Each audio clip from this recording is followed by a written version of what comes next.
जब हम rheumatic disease या गठिया-बाय या जोड़ों के दर्द के बारे में डायग्नोसिस बनाने चाहते हैं कि कौन-सी बीमारी हो सकती है, तो ये एक कॉम्प्लेक्स प्रोसेस होती है। इतना आसान नहीं होता कि हम सीधे से बोलें कि ये बीमारी है। कुछ केसेज़ में हो सकता है, पर ज़्यादातर केसेज़ में ऐसा नहीं होता है। हमें इसे अलग तरीके से डायग्नोस करना होता है कि बीमारी के पीछे क्या-क्या पैथोलॉजी है, कौन-कौन सी चीज़ें इन्वॉल्व हो रही हैं, कौन से जोड़ों का इन्वॉल्वमेंट हो रहा है, कौन से शरीर के हिस्से का इन्वॉल्वमेंट हो रहा है, क्या वो जोड़ का इन्वॉल्वमेंट ज़्यादा है या जोड़ों के आसपास की स्ट्रक्चर पे ज़्यादा फ़र्क पड़ रहा है जो दर्द कर रहा है, मांसपेशियों में कर रहा है, क्या ये गठिया-बाय की बीमारी शरीर के और हिस्सों में भी जा रही है। ये भिन्न-भिन्न जानकारियों के साथ-साथ हम उस बीमारी के बारे में ज़्यादा जान पाते हैं। तो अगर इसको देखा जाए तो जब कोई गठिया-बाय का मरीज़ जो स्पेसिफ़िकली कोई ऐसी बीमारी के साथ आता है, तो बहुत सारी पॉसिबिलिटी होती है।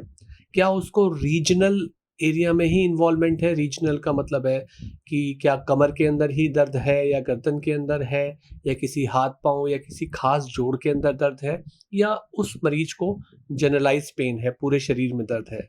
कई बार सिर्फ लोअर बैक पेन या गर्दन के पेन जिन्हें हम सर्वाइकल बोलते हैं, वहीं का इन्वॉल्वमेंट होता है।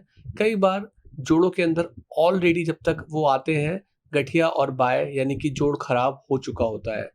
दूसरे तरीके की बीमारी जो यंगर एज पे होती है, जिसे हम इन्फ्लेमेशन के साथ गठिया बाय बोलते हैं, वो शुरुआत में पता चल जाती है क्योंकि उसके साथ काफ़ी दर्द बीमारी के शुरुआती स्टेज में ही होता है।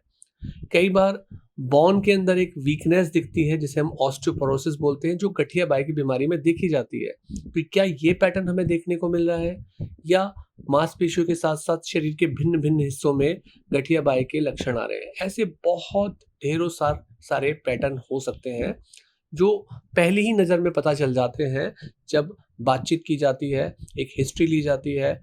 इसमें सबसे बड़ी जो समस्या आती है गठिया बाय की बीमारियों की डायग्नोसिस करने में, क्योंकि यहाँ सिम्पटम्स और साइन जो भी होते हैं, जो भी लक्षण वो बीमारी के बताते हैं या हम चेक कर पाते हैं, उसमें सब्जेक्टिव रोल ज़्यादा है। यानी कि मरीज़ की अपनी अनुभूति ज़्यादा है, जिसे वो अलग-अलग तरीके से बताते हैं कि नहीं हमें इस प्रकार से सिम्पटम्स आ रहे हैं, उनके बताने के तरीके अलग होते हैं। तो यहाँ हम सर्टेनिटी के साथ नहीं कह सकते कि हाँ, ये चीज़ जो वो बोलना चाह रहे हैं उसका मतलब ये है। हम उनके शब्दों में से प्रोबेबिलिटी निकालते हैं, संभावनाएँ निकालते हैं कि अच्छा वो इस प्रकार से कहना चाहते हैं। जब पहले लेवल पे ये सारे के सारे लक्षणों के बारे में, सिम्पटम्स के बारे में पता चल जाता है, तब उनके अंदर और गहराई से जाया जाता है। जैसे उदाहरण के तौर पे गठिया बाय की 2 बीमारियों की बात करते हैं। जैसे एक बीमारी का नाम है रूमेटॉइड आर्थराइटिस। नॉर्मली विमेन में होता है, अपनी अर्ली 20s और 30s में ये बीमारी होनी शुरू हो जाती है, शरीर के अलग-अलग जोड़ों में दर्द होना शुरू हो जाता है, पेन होना शुरू हो जाता है। सुबह-सुबह उठ के शुरू में जोड़ों में जकड़ाहट होने लगती है। तो ये एक रूमेटॉइड आर्थराइटिस का पैटर्न है। बिल्कुल सेम इससे मिलता-जुलता पैटर्न सोरियासिस का होता है।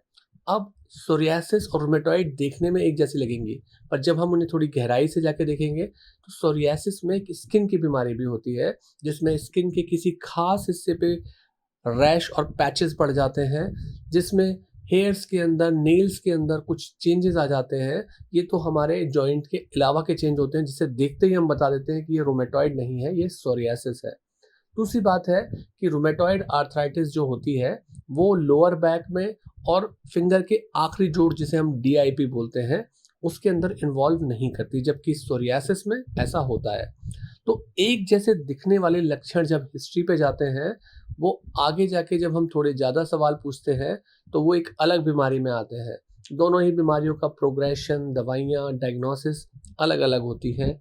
तो इस प्रकार से जब हम 150 से ज़्यादा रूमेटिक बीमारियों को डायग्नोस करने निकलते हैं, तो ढेर सारी चीज़ें होती हैं, तो जिससे निकल के हम फाइनली एक प्रोबेबिलिटी की तरफ बढ़ते हैं कि इस बीमारी की संभावना सबसे ज़्यादा है, क्योंकि ज़्यादातर बीमारियों के इलाज अलग होते हैं, अलग-अलग आउटकम होते हैं, बीमारी अलग लेवल तक जाके चलती है। तो इस प्रकार रूमेटिक डिज़ीज़ के बारे में जब बढ़ा जाता है आगे, तो टेस्ट कराने से पहले डायग्नोसिस इन हिस्ट्री के बेसिस पर की जाती है।